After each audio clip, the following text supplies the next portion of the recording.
জানিয়ে দিব এই মুহূর্তে আমাদের হাতে এসেছে বাংলাদেশের গুরুত্বপূর্ণ আপডেট সংবাদের শিরোনাম। শুরুতেই থাকছে একটি গুরুত্বপূর্ণ প্রতিবেদন। এবারে এনসিপির খুলনা বিভাগীয় প্রধান মোতালেব গুলিবিদ্ধ। আরও থাকছে তারা মধ্যযুগীয় কায়দায় পুড়িয়ে মারতে চেয়েছে দাবি নুরুল কবিরের।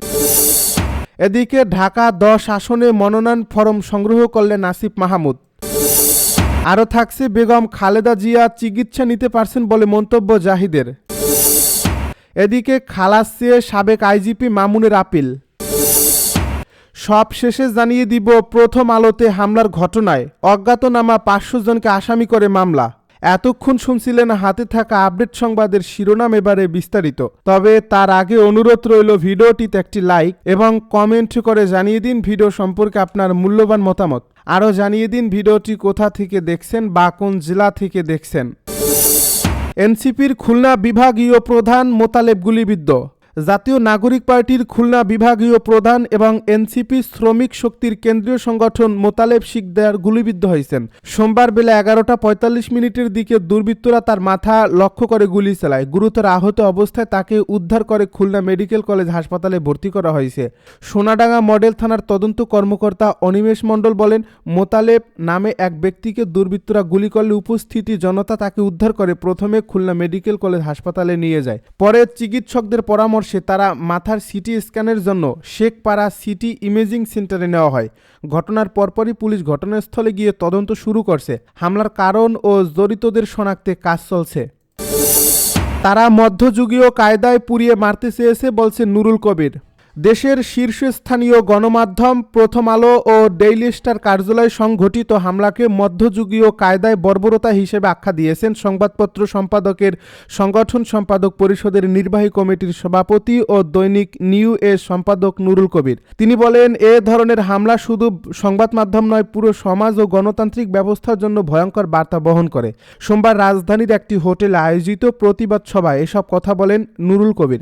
দেশে চলমান মব ভায়োলেন্সের প্রতিবাদে সম্পাদক পরিষদ ও newspaper owners association of Bangladesh যৌথভাবে এ সভার আয়োজন করে। সভায় সূচনা বক্তব্যে নুরুল কবির বলেন, হামলাকারীরা মধ্যযুগীয় কায়দায় পুড়িয়ে মারতে চেয়েছে। যখন অফিসে সবাই কাজ করছে তখন চারপাশ থেকে আগুন লাগিয়ে দেওয়া হয়েছে। দমকল বাহিনী আসার সুযোগ বন্ধ করে দেওয়ার মধ্যে দিয়ে গোষ্ঠীটি চেয়েছে মধ্যযুগীয় কায়দায় আগুন চারপাশ থেকে লাগিয়ে যাদের সঙ্গে তাদের মতান্তর তাদের পুড়িয়ে মারতে। তিনি আরও বলেন, পৃথিবীর কোনো সমাজ যদি এ ধরনের ঘটনা সহ্য করে, যদি এর বিরুদ্ধে মাথা উঁচু করে না দাঁড়ায়, তাহলে শুধু কিছু সংগঠন নয়, পুরো সমাজ ব্যবস্থা ধ্বংসের দিকে যাবে। সমাজের উন্নতির সব সম্ভাবনায় রুদ্ধ হয়ে পড়বে। প্রতিবাদ সভায় বক্তব্য দেন বিএনপি মহাসচিব মির্জা ফখরুল ইসলাম আলমগীর। তিনি বলেন, আমরা সারা জীবন সংগ্রাম করছি একটি স্বাধীন, সার্বভৌম ও গণতান্ত্রিক বাংলাদেশের জন্য। আজ যে বাংলাদেশ আমরা দেখেছি, সেই স্বপ্ন আমি কোনোদিন দেখিনি। আজ আঘাত এসেছে শুধু ডেইলি স্টার ও প্রথম আলোর উপর নয়, আঘাত এসেছে গণতন্ত্রের উপর। স্বাধীনভাবে চিন্তা করার অধিকার, কথা বলার অধিকার আবারও আক্রান্ত হয়েছে। ঢাকা 10 আসনে মনোনয়ন ফরম সংগ্রহ করলেন আসিফ মাহমুদ। আসন্ন ত্রয়োদশ জাতীয় সংসদ নির্বাচনে ঢাকা 10 আসনে নির্বাচন করতে মনোনয়ন ফরম সংগ্রহ করেছেন আসিফ মাহমুদ সজীব ভুঁইয়া। আজ বেলা 11:40 তিনি ধানমন্ডি থানা নির্বাচন অফিস থেকে মনোনয়ন ফরম সংগ্রহ করেন। গত 10 ডিসেম্বর সন্ধ্যায় প্রধান উপদেষ্টা ডক্টর মুহাম্মদ ইউনূসের সঙ্গে বৈঠক করে অন্তর্বর্তী সরকারের উপদেষ্টা পরিষদে থাকা 2 ছাত্র প্রতিনিধি আসিফ মাহমুদ সজীব ভুঁইয়া ও মাহফুজ আলম পদত্যাগ করেন। এদিকে ঢাকা 10 আসনে বিএনপির মনোনয়ন পেয়েছেন দলটির নির্বাহী কমিটির সদস্য শেখ রবিউল আলম। জাতীয় নাগরিক পার্টি এখন পর্যন্ত এই আসনে প্রার্থী ঘোষণা করেনি। অন্যদিকে এই আসনে জামায়াতের প্রার্থী সুপ্রিম কোর্টের আইনজীবী জসিমউদ্দিন সরকার। তিনি জামায়াতের কেন্দ্রীয় কর্মপরিষদের সদস্য। অন্তর্বর্তী সরকারের উপদেষ্টা পদ ছেড়ে দেওয়া আসিফ ও মাহফুজ কোন দলে যোগ দিচ্ছেন তা নিয়ে নানা গুঞ্জন ছিল। গুরুত্বপূর্ণ পদ নিয়ে এনসিপিতে যোগ দেবেন, গণ অধিকার পরিষদে যোগ দিয়ে বিএনপি জোটের প্রার্থী হবেন। আসিফকে নিয়ে রাজনৈতিক অঙ্গনে এমন নানা গুঞ্জন থাকলেও গত 12 ডিসেম্বরে তিনি জানান, কোনো দল থেকে নয়, এই নির্বাচনে স্বতন্ত্র হয়ে লড়বেন তিনি। খালেদা জিয়া চিকিৎসা নিতে পারছেন জানালো doctor Zahid. BNP chairperson Begum Khaleda জিয়ার শারীরিক অবস্থা স্থিতিশীল রয়েছে বলে জানিয়েছেন তার ব্যক্তিগত চিকিৎসক এ এম জাহিদ হোসেন। তিনি বলেছেন উনার অবস্থা স্থিতিশীল আছে। উনি এখন পর্যন্ত চিকিৎসকদের পরামর্শ মোতাবেক যে চিকিৎসা উনাকে দেওয়া হচ্ছে সেই চিকিৎসা উনি ঠিকমতো গ্রহণ করতে পারছেন। উনার শারীরিক অবস্থা গত কয়েকদিন পূর্বেও যে অবস্থায় ছিল আলহামদুলিল্লাহ উনি সেটি মেনটেন করতে পারছেন। বৃহস্পতিবার দুপুরে এভারকেয়ার হাসপাতালের সামনে এক সংবাদ ব্রিফিংয়ে তিনি একথা বলেন। গত 23 নভেম্বর বেগম খালেদা জিয়া এভারকেয়ার হাসপাতালে ভর্তি হন। এর 3 দিন পর তার ফুসফুসের সংক্রমণ হলে ক্রিটিক্যাল কেয়ার ইউনিটে নিয়ে তাকে চিকিৎসা দিচ্ছে অধ্যাপক শাহাবুদ্দিন তালুকদার নেতৃত্বাধীন মেডিকেল বোর্ড। খালাস চেয়ে সাবেক আইজিপি মামুনের আপিল। জুলাই গণ অভ্যুত্থানে সংঘটিত মানবতা বিরোধী অপরাধের মামলায় 5 বছরের সাজা থেকে খালাস চেয়ে আপিল করছেন রাজসাক্ষী পুলিশের সাবেক মহাপরিদর্শক চৌধুরী আব্দুল্লাল মামুন।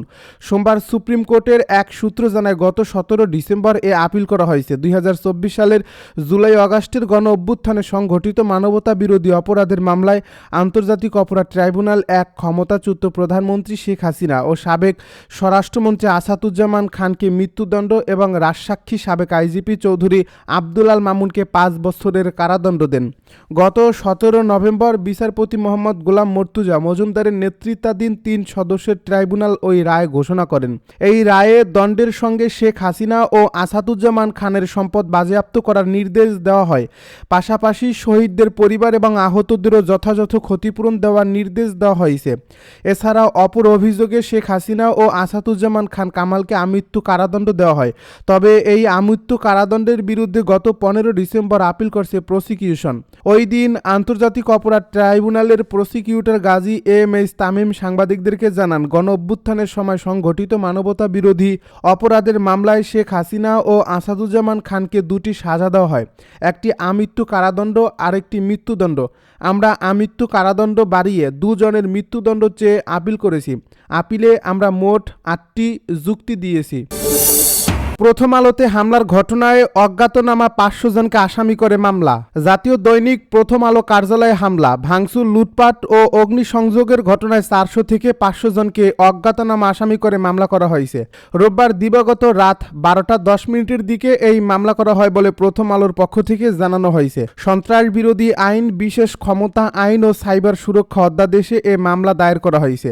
তার আগে গত বৃহস্পতিবার দিবাগত রাতে সন্ত্রাসী আক্রমণের শিকার হয় রাজধানীর কারওয়ান বাজারে প্রথম আলোর কার্যালয়। হামলাকারীরা ভাঙচুর, লুটপাটের পর আগুন দিয়ে পুড়িয়ে দেয় প্রথম আলো কার্যালয়। মামলায় অভিযোগে বলা হয়েছে মামলার দাঙ্গা সৃষ্টি করে অবৈধভাবে কার্যালয়ে ঢুকে লুটপাট, ক্ষতি করা, হত্যার উদ্দেশ্যে অগ্নিসংযোগ, ভয় দেখানো, অপরাধের প্রমাণ নষ্ট করা।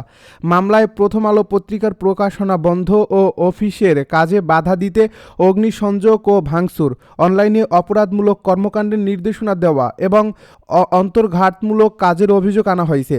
হামলা, ভাঙচুর ও অগ্নিসংযোগের সময় শুধু লুটপাট করা সম্পদের মূল্য 2,50,00,000 টাকা বলে মামলার এজাহারে উল্লেখ করা হয়েছে।